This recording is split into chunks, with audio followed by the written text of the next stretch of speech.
Welcome back, America. It's propitious that we have our friend, Elise Stefanik, with us to talk about New York City, and beyond. Elise Stefanik, a radical, Marxist, Islamist, Jew-hating, America-hating mayor is what New York City is going to have. He was endorsed by your governor, Hochul, and it seems to me that really the only check left on him is going to be the governor, who would lead both politically, rhetorically, and legally to try and slow him down or stop him in some respects. How can Hochul do that if she endorsed him and helped him get elected? Well, first of all, Kathy Hochul, when the state was looking for leadership, Kathy Hochul bent the knee to this raging, defund the police, anti-Semite communist who wants to raise taxes. And you and I both know, Mark, New York is already the most unaffordable state in the nation because of Kathy Hochul's failed leadership. We have the highest taxes, we have the most burdensome regulation, we have the highest energy cost, highest utility cost, highest grocery cost. It is up to the governor to provide a check on Mamdani, and that is not what Kathy Hochul did. She propelled him. And the reality is, for a Democrat nominee, even though Mamdani is a registered socialist, he won the Democrat primary but barely broke 50%. That means that nearly half of New York City opposes his radical policies. Kathy Hochul has stated that she will be a check, but yet it took her less than 24 hours to say that she's open to raising taxes. And this is a governor who has a record of raising taxes, whether it's the congestion pricing scheme, which is a tax hike on hardworking New Yorkers. And I'll tell you, Mark, New York is the most unaffordable state. Republicans, Democrats, and independents know it, and they know it's because of Kathy Hochul and 2 decades of Democrat failed rule. Well said. Now, as for this guy Mamdani, who the only thing he's ever run is his mouth, quite frankly, he's been backed by Soros, he's been backed by CARE, he's been backed by Linda Sarsour. He's been backed by all kinds of vile people and organizations. He was endorsed by the royal family of Qatar. How do you think this guy got elected? You make a great point. He didn't win a very big election. In fact, the city's 65% Democrat. He still got 52% or 51% of the vote. What do you make of that, though? I make of that even registered Democrats in New York State oppose Zoran Mamdani. He won a primary with a low turnout, and this general election, again, he barely broke 50%. That means people want common sense. And you're right to point out, Mark, in terms of he has allied himself with the unindicted co-conspirator of the 1993 World Trade Center bombing that killed New Yorkers. He has stood with the pro-Hamas voices. He has failed to condemn them.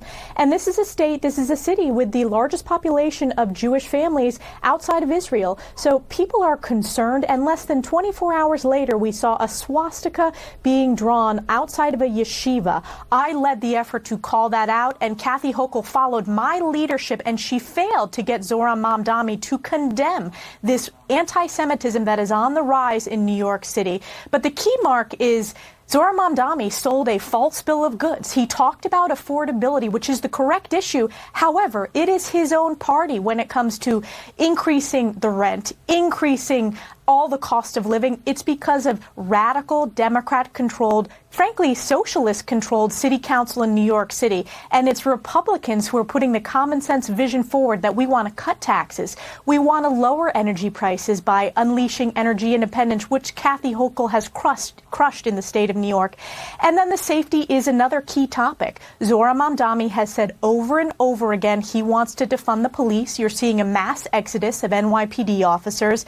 And people know that Kathy Hochul embraces defund the police. She supports failed bail reform, which releases criminals onto our streets. So we're going to have a lot to talk about over this next year. And certainly New Yorkers want to check on Zoran Mamdani's communism.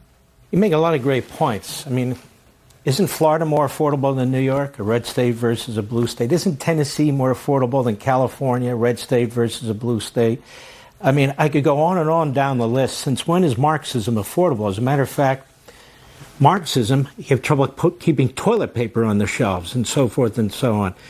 So New York's in for a rough ride. And my perspective is the vast majority of New Yorkers statewide are looking at this and appalled by this, and I think they're going to want somebody who doesn't go along with it and support it, but who's going to fight it every step of the way.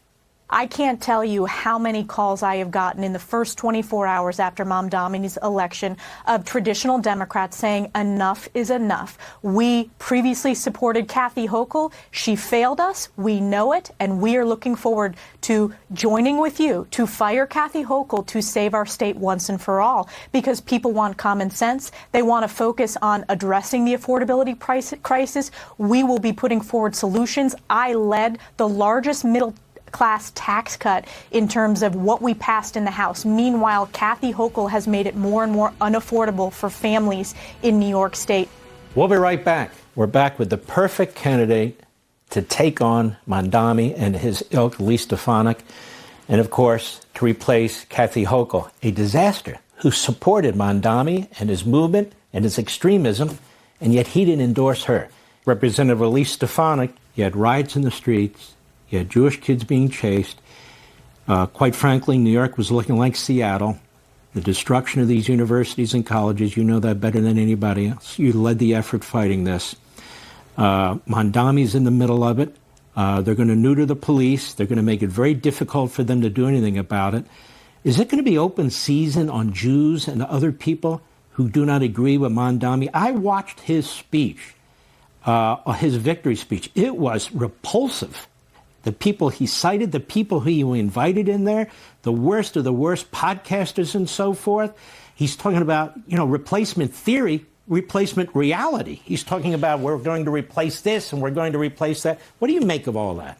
You're exactly right, Mark. In terms of his victory speech, it was an opportunity to unify, and instead he divided New Yorkers. And I said, this is someone who barely won the majority of voters in New York City, which is a traditionally very Democrat city. The fact that he could barely break 50% says a lot, that people do not want this radicalism. And you're right, he has allied himself with pro-Hamas leaders. He has allied himself with podcasters who are so radical, they said 9/11 was deserved and justified. Meanwhile, I have met with so many families who lost their loved ones on 9/11. That is atrocious that just 2 decades afterwards, we have, frankly, an anti-Semite leading New York City. So there will be a huge amount of accountability, I believe, for Zoran Mamdani. But unfortunately, we are going to see a continued increase of violence, crime, particularly a skyrocketing of anti-Semitism, which we have seen this past year, because Mamdani has fueled that. And you can't have a Zoran Mamdani if it were not for those radical anti-American protests on these college campuses. There's a direct line. In fact, many of the same leaders who were at these anti-Semitic encampments were the grassroots group that went on, knocked on doors for Zoran Mamdani. So all New Yorkers, Republicans, Democrats, Independents, must unify to defeat this radicalism that Kathy Hochul has allowed to take over our state. It's going to take somebody like you. You're a cookie-cutter Republican. And you have a lot of guts, and we watched in the committee hearings and so forth, taking on very smart people who are doing very bad things. And it's going to take you, somebody like you, to really push back on this guy Mamdani, to really, hopefully, replace a Hochul. And even the things you say, the places you go, are going to send a message and provide some hope to the people of New York. Have you thought about that? Absolutely. And Mark, when I first ran for Congress over a decade ago, I was the underdog. No one thought I could win. This was a district previously held by a Democrat. We flipped it, and we've won it by the highest margins, putting up the largest number of votes of any congressional candidate in the Northeast who's a Republican. We win independents. We win a fair percentage of Democrats. I have never lost a political campaign. We run to win. We are a big tent candidate because I focus on delivering results to hardworking families, whether they're Republican, Democrats, or independents. And that's what people are looking for in New York State. They want a leader to make New York affordable, to make New York safe, to bring common sense back to Albany, which has been taken over by Democrat socialists with tax hikes, energy costs through the roof, utilities through the roof. So we're getting an outpouring of support, whether it's in the city, on Long Island, or all across upstate. I think one of the things that you crystallize here is, in the analysis after these elections in the states in New York, is a whole bunch of issues, but one of them that's not talked about enough is the quality of the candidate. The quality of the candidate, the ability of the candidate to articulate a position, to confront these radical elements in a way that is that resonates with the average person. So I would tell the Republicans, just my 2 cents worth, you've got all your issues, but you better get the right candidates. I feel you're that candidate. I feel you're a leader. I feel you know how to take on these extremists because you understand who they are. And so I'm not going to ask if you agree. I'm sure you do. But is that going to be one of the mainstays of a campaign? Absolutely, Mark. And look, I've taken on the university professors. They were forced to be fired. I've taken on the radical Democrats like Adam Schiff when it comes to the unconstitutional witch hunt. I've taken on Democrat after Democrat in my district. And people may not realize this, but Democrats have spent more in my congressional district over the past 10 years than any other congressional district. And we have beat them by historic margins because I win Democrat voters, independents, and Republicans. Stefanik, God bless you, my friend. Keep up the good work and be safe. Thank you, Mark.